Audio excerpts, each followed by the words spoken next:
सर्वात प्रथम परातीमध्ये 1 कप किंवा 1 वाटी आपण इथे गव्हाचं पीठ घेतलेलं आहे। यामध्ये 1 वाटी आपण ज्वारीचं पीठ घेतलेलं आहे। यानंतर तांदळाचं पीठ 1 वाटी, 1 वाटी बेसन आणि 1 वाटी आपण बाजरी घेतली आहे, ती दाखवायची राहून गेली। यामध्ये सर्व मिश्रण एक समानच घ्यायचं आहे। कोणती वाटी किंवा पेला घ्या आणि त्याने मापून घ्या। यानंतर मोठा कांदा आपल्याला बारीक चिरून घालायचा आहे यामध्ये। नंतर 1 गाजर किसून घातलेला आहे। तुमच्याकडे कोणती भाजी असेल, बीट असेल, पालक असेल, मेथी असेल तर ती तुम्ही घालू शकता तिथे। नंतर भरपूर कोथिंबीर घालायची आहे, त्याने खूप छान चव येते थालीपीठाला, त्यामुळे अवश्य भरपूर अशी कोथिंबीर घाला। नंतर एक ठेचा तयार करून घातलेला आहे। यामध्ये आलं, लसूण, हिरवी मिरची आणि 1 चमचा जिरं, थोडंसं मीठ घालून त्याला खलबत्त्यात कुटून बारीक असं भरड काढून घेतलेली आहे। 1 चमचा धणा पावडर, 1 छोटा चमचा आपल्याला हळद घालायची आहे इथे आणि नंतर 1 मोठा चमचा आपल्याला सफेद तीळ घालायचे आहेत। ते कच्चे आहेत, भाजून घेतलेले नाहीयेत। पचनासाठी आपल्याला चिमूटभर यामध्ये हिंग घालायचे आहे आणि सुरुवातीला कोरडच मळून घ्यायचे, जेणेकरून ज्या काही भाज्या आहेत त्याचे जे पाणी सुटणार आहे त्याच्यामध्ये आधी पीठ आपल्याला मळून घ्यायचे आणि अंदाज घ्यायचा पीठ किती आपल्याला पाणी लागेल। तर छान असं मिक्स करून झालं की जितकं लागेल तितकं आपण साधंच पाणी घेऊन पीठ मळून घ्यायचं आहे। आता पीठ कसं मळायचं आहे, सैल मळायचं आहे, म्हणजे आपण भाकरीचं पीठ मळतो त्याच्यापेक्षा थोडंसं सैल असं, जेणेकरून आपण थालीपीठ जेव्हा आपण थापतो तेव्हा ते सोपं जाईल, कष्ट फार लागणार नाही थापताना। असं सैल आपल्याला पीठ मळायचं आहे।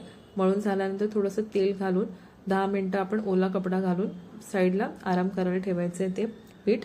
यानंतर 10 मिनिटांनंतर तोच कपडा घ्यायचा आहे, थोडासा ओलसर करायचा आहे आणि किती मोठी थालीपीठ तुम्हाला लागेल तेवढा आकाराचा गोळा तयार करून घ्यायचा आहे।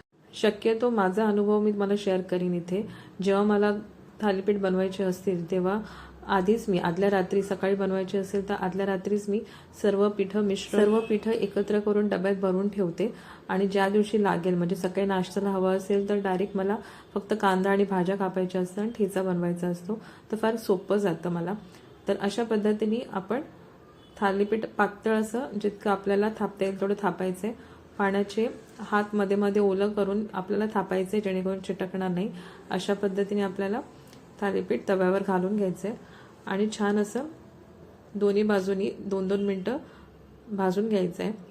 तर जर हे स्पेशली संध्याकाळी बनवलेले, मुलं शाळेतून आलेली आणि त्यांना मला खरंच बिस्किट वगैरे काय द्यायचं नव्हतं, म्हणून म्हटलं की आपण थालीपीठ बनवतोच आहोत तर आपण आपल्या प्रेक्षकांना पण दाखवूया। कदाचित त्यांना पण ही सगळ्या गोष्टी फेस करावे लागत असतील, मुलांना नाईलाज म्हणून बिस्किट द्यावी लागत असतील, तर आपण अशी जर पिठं तयार ठेवली घरामध्ये तर मुलांना आपण नक्कीच पौष्टिक घालू शकतो। जर मनात जिद्द असेल किंवा इच्छा असेल ना तर नक्कीच प्रयत्न केला तर आपण त्या पौष्टिक गोष्टी करून मुलांना खाऊ घालू शकतो। तर अशा मी थालीपीठं बनवलेली आहेत आणि गोड दहीसोबत मी त्यांना थालीपीठ दिलेलं आहे। त्यांचं एक्सप्रेशन पण थोडंफार दिलं आहे। ती लोक वाटच बघू होती शाळेतून आलेली तर कधी एकदा ते खायला। तर मला म्हणजे वेळ पण दिला नाही थापायला, एवढं पटापट त्या लोकांनी खात राहिले, कारण भूक तर लागलेली होती आणि गरम थालीपीठ कोणाला नको हवं असतं।